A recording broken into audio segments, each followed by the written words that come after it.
Locked On Podcast Network and Odyssey present Locked On Sports Today. Has Christian McCaffrey made the 49ers title favorites? Geno Smith has made the Seahawks a force to be reckoned with. And could the Falcons be kings of the NFC South this year? They are right now. Today's episode is brought to you by BetOnline. BetOnline has you covered this season with more props, odds, and lines than ever before. BetOnline, where the game starts. I'm Peter Bukowski, starting your day with the can't-miss stories and biggest debates in sports. You're Locked On Sports Today. Searching all major sports. Found. Let's start with the biggest story.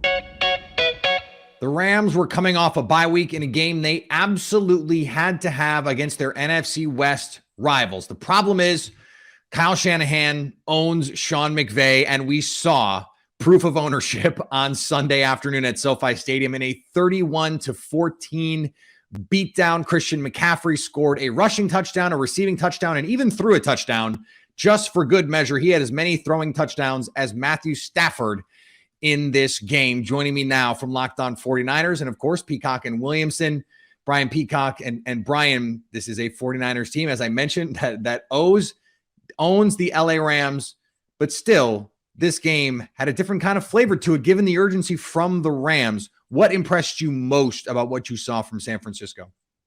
Yeah, and by the way, Peter, Christian McCaffrey, the same amount of interceptions as all the quarterbacks in this game, which is surprising. The number one takeaway for me, how did Jimmy Garoppolo and Matthew Stafford both not throw an interception in this game? This was an important game for both the Rams and the 49ers, trying to keep pace with somehow the first place Seahawks, who won again against the Giants. And I don't know what's going on there. 49ers saw the Seahawks a couple weeks ago. They were not impressive in that game, but they're doing a number on the rest of the league somehow. This is gonna be a fun one in the NFC West the rest of the way, Peter, too, because the 49ers now is important for them, is important for the Rams. Rams now falling behind. I don't know how they can get out of this with the offensive line they have. And they have no weapons. And Cooper Kupp now is the only weapon that they have on offense. Now he's banged up and has an injury. Doesn't look like it's too serious, luckily. But man, they're in a bad place for the 49ers now. Get back to 500, have a bye week, can get healthy. A lot of injuries on this team, can get ready to make that run in the second half in the NFC West. And yeah, Christian McCaffrey, man, just looked unbelievable in Kyle Shanahan's offense. Everything you hoped he would be. And it's the dual threat, the triple threat with the touchdown pass, which is kind of unforeseen. I don't know. Let him throw every game as far as I'm concerned, because that was a pretty ball he threw, by the way, too. And he's got some quarterbacks in his family. He's got some receivers in his family, and it shows. And he's so good getting in and out of his breaks, seeing him go up and sky to get a ball, too. That's where you get the value. If the 49ers are going to get value in this trade for Christian McCaffrey, it's in the passing game. And speaking of Cooper Kupp, if I'm Kyle Shanahan, I treat Christian McCaffrey like I just did trade for Cooper Kupp, because that's the power of his usage in the passing game. And then you split carries in the backfield with some of the other fine backs the 49ers have. They can run the ball a little bit and they'll be okay, but obviously looks like Christian McCaffrey is going to spearhead this thing on offense with no Deebo Samuel. He was up to the challenge. That was really fun. So for the 49ers, this defense also, this is a Rams offense that has been anemic all season. They already have 4 times as many games with 14 or less points in 2022 than they had all of 2021. It is really something to behold. But this 49ers defense, after a little bit of a reality check against the Chiefs, is once again playing awesome defense. So help me reconcile those two things. Is the 49ers defense as good as we thought and the Chiefs is just a blip? Or are the Rams, which are, by the way, by some measures, the worst offense in the league, just that bad? I would actually lean to the Rams being that bad side, because for half of this game and starting the third quarter, the 49ers looked like they were getting outcoached in this game. And they couldn't figure things out on offense. They were calling timeouts because they couldn't get lined up right, which is like, what's going on here? Year 6, Kyle Shanahan, you can't even get your substitutions right. And then, a near interception for Jimmy Garoppolo.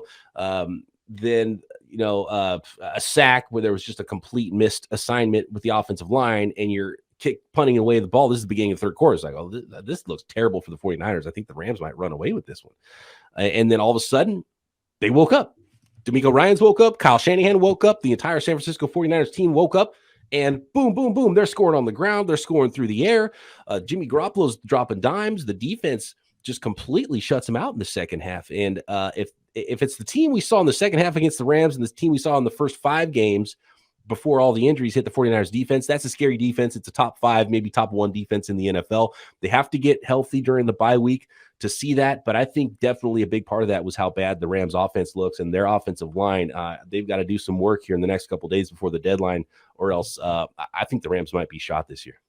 Stay up to date all year on the San Francisco 49ers by subscribing to Locked On Sports today in the Locked On 49ers podcast on the Odyssey app, YouTube, or wherever you get podcasts. Thanks for making Locked On Sports today your first listen. Coming up, the 49ers may have competition in their own division because the Seahawks look good. We'll explain just how good coming up in a minute. Here's what to look for BetOnline, your number one spot for all your gambling needs. Monday night's Halloween special pits in-state rivals against one another, and the road team, well, they're favored. BetOnline is the Bengals 3-point favorites over the Browns. With Jamar Chase on the shelf for a number of weeks, the Bengals offense may not be as potent as it has been of late. BetOnline has their team total at 24 for tonight's game. And with Chase out, you may think that hurt Joe Burrow's stats a little bit. BetOnline has his passing yards over under 263.5. BetOnline, where the game starts. The Green Bay Packers and Buffalo Bills played a Sunday night game. Yes, they played a Sunday night game. And in the first half, it did not look competitive. The Bills ultimately hold off a late Packers rally 27-17. It was a game the Bills sleptwalked through the second half for the most part. Josh Allen threw 2 boneheaded interceptions, but the Packers ran the ball for over 200 yards against the best run defense in football. The rookies made a couple plays. Maybe the Packers are figuring something out. Maybe there are some holes in this Bills team that we had not seen previously exploited by teams that could not run the ball quite as well. Maybe you look at a team like Baltimore, who gave Buffalo some problems. Maybe you look at a frisky wildcard team like the Jets. If they can get this run game back on track, that might be able to give Buffalo some problems. But ultimately, it's a 10-point game, and a game that was really 2 scores the entire night. This game was not really that close. The Packers are not back by any means, and the Bills, they're not going anywhere. I think they're the best team in football. College football doesn't like ties. That's why they've changed their overtime system a billion times. But we've got one this week in the AP poll. After dominating Kentucky on Saturday, Tennessee moved into a tie with Ohio State for the number 2 spot in the country. The ranking happens for the week of their matchup with the number 1 team in college football, the Georgia Bulldogs in Athens. The Vols routed the Wildcats 44-6 and earned 18 first-place votes in the poll. Ohio State had just 15 first-place votes, but both are tied in total points. The Georgia-Tennessee game will be the first 1-2 matchup since Alabama faced LSU and lost to Joe Burrow on his way to winning a national championship, the Heisman Trophy, and getting the number 1 overall pick. It worked out for Joe Burrow. Get you somebody who loves you as much as Derrick Henry loves running the ball against the Houston Texans defense. He ran all over the field, and the Titans ran to a Week 8 win. Derrick Henry becomes the all-time leader in touchdowns scored in Tennessee Titans history as the Titans run all over the Houston Texans en route to a 17-10 victory. My name's Tyler Rowland, host of the Locked On Titans podcast.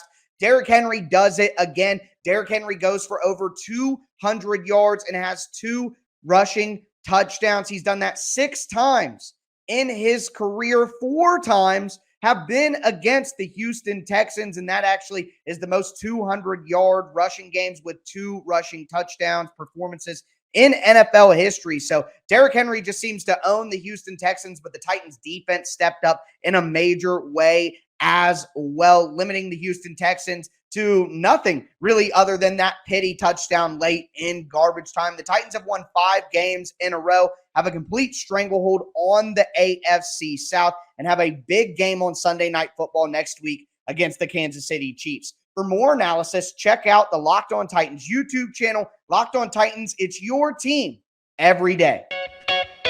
The Cleveland Cavaliers put together a comeback win over the New York Knicks, and it was all led by newcomer Donovan Mitchell, who may be making some early noise for hardware. What's up, guys? Evan Damerly here, co-host of Locked On Cavs with a Locked On Now takeaway after the Cleveland Cavaliers' massive pre-Halloween win over the New York Knicks. Donovan Mitchell just keeps doing it. He was getting an MVP chance tonight, and it's well-deserved. He scored or assisted on 70 of Cleveland's 121 points overall, and he could be an early front-runner for MVP this year. We're going to have to talk about all of this and more on Monday's Locked On Cavs, part of the Locked On Podcast Network. In a battle of two, can we prove it to the world teams, the Seattle Seahawks took down the New York Giants in convincing fashion, 27-13. Geno Smith just keeps being the best story in the NFL this season.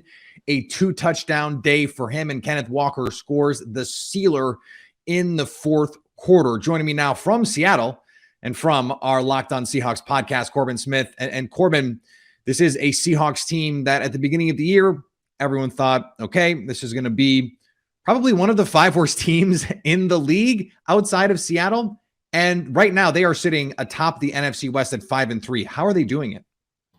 Well, interesting enough, I think everybody was going into this season believing if the Seahawks were going to be competitive, it was going to be because of their defense. Well, the last 3 games, the defense has been playing much better, but really it boils down to the play of number 7, Geno Smith. He continues to be masterful. His numbers today, not the best numbers he's had, 212 passing yards, 2 touchdowns, but he was almost at 70% completion rate, and that's with Tyler Lockett dropping a touchdown. That never happens. Had a couple other plays that slipped through receivers' hands.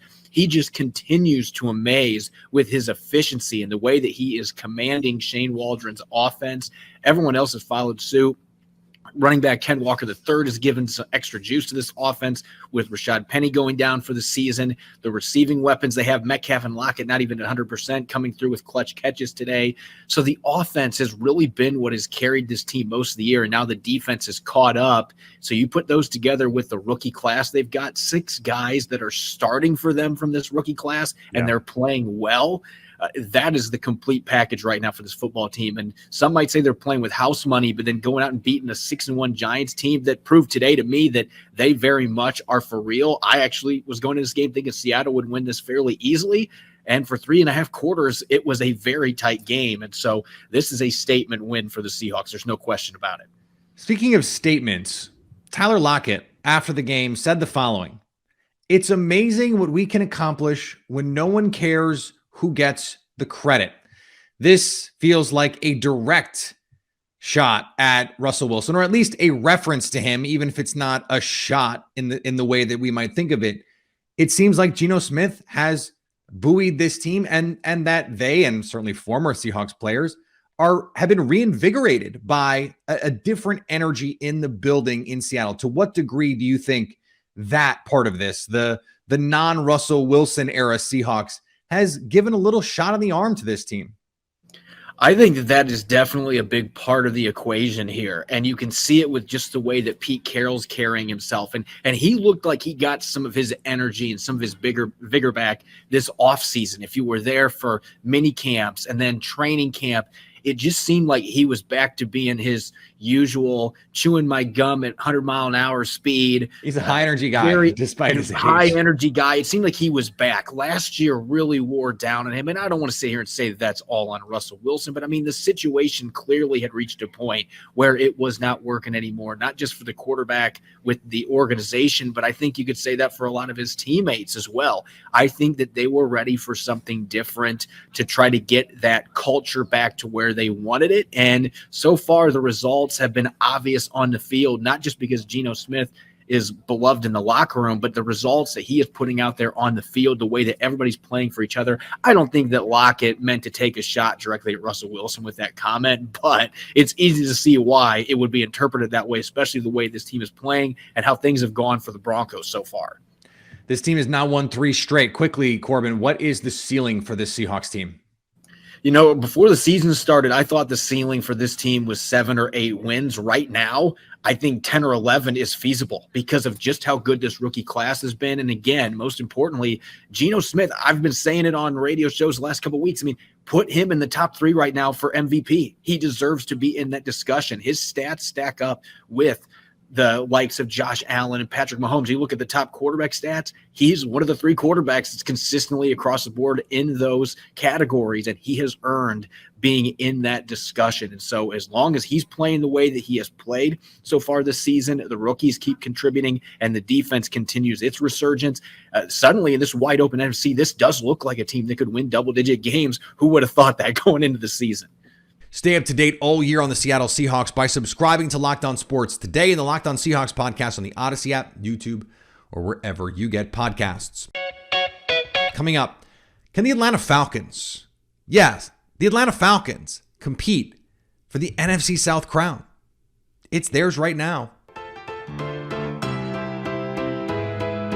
Just as everyone predicted, it's the 4-4 Atlanta Falcons leading the NFC South after a 37-34 overtime win over the Carolina Panthers, a game that seemed all but over at least half a dozen times at various points in this game.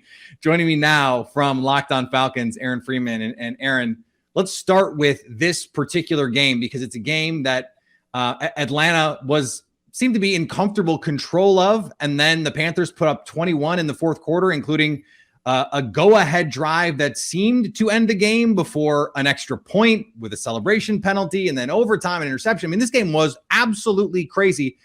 It seems to be the full Falcons experience in this one. Absolutely. The Falcons up 6 or 7 points with like 36 seconds left. And it's like, okay, well, as a Falcon fan, I've learned over the years that you could never have 100% confidence in the Falcons being able to finish a game. And of course, they did the one thing you're not supposed to do, let DJ Moore get behind him. But then you get the celebration penalty, he misses the extra point, so it goes into overtime. Mario throws a pick, and you're just like, oh, here we go again. And it's an easy chip shot for Eddie Pinheiro. He misses the kick, and then, of course, the Falcons get a big play. Mario redeems himself with a 30-yard run that sets up the game-winning Younghoe Koo field goal. So it was a wild ride, a roller coaster. It seemed like there were like 5 massive momentum shifts in those final 11 minutes of time, including 8 minutes in overtime. They got Kyle Pitts more involved in this game. They've been doing this without Cordarrelle Patterson over the last few weeks. They put it on the 49ers 2 weeks ago. And they took an L to the Bengals, who were playing really well with Jamar Chase, who's now out. They've had some impressive moments this season. Beat the Seahawks, a win that looks much better now. Hung with the Rams, a loss that maybe not as good as we thought it was at the time. This team has a real chance to be a playoff team this year. So what is it that makes them so hard to prepare for, that is giving them a chance to win these football games?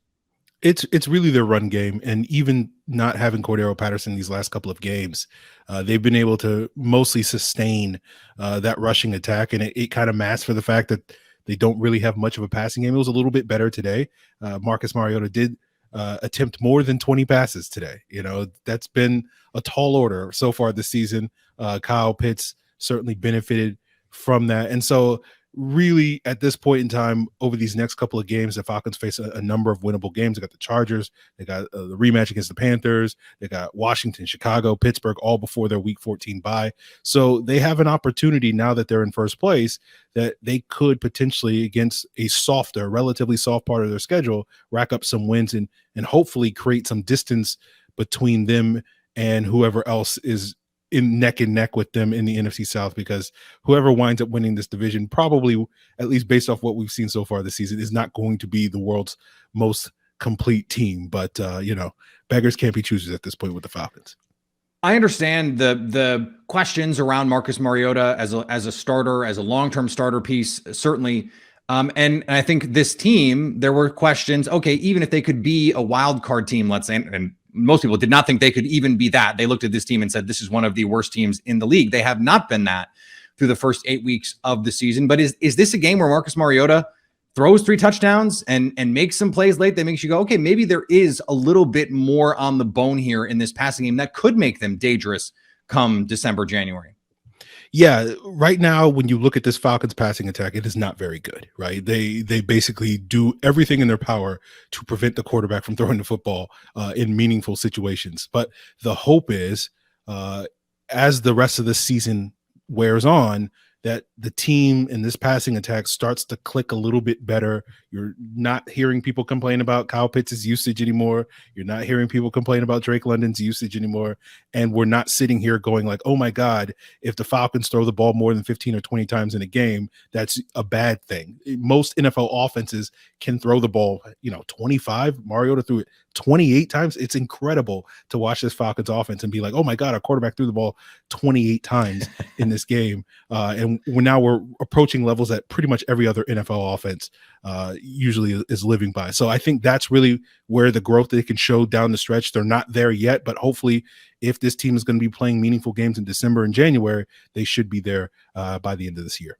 Stay up to date all year on the Atlanta Falcons by subscribing to Locked On Sports Today and the Locked On Falcons podcast on the Odyssey app, YouTube, or wherever you get podcasts. And finally, there were 2 shutouts for the Raiders on Sunday. One happened on the field and one happened in Josh McDaniels' post-game presser. All right, well, obviously that wasn't good enough. Oh, boy. Sure, that was someone leaning on a light switch, but you get the meaning, right? Turn out the lights. The party is over for the 2022 Las Vegas Raiders. If they want to trade Devontae Adams back to the Green Bay Packers, they are welcome to do that. Thanks for making Locked On Sports Today your first listen. Now go find your favorite team's Locked On podcasts and make them your second listen. Coming up on tomorrow's show, how will Joe Burrow cope without his favorite receiver?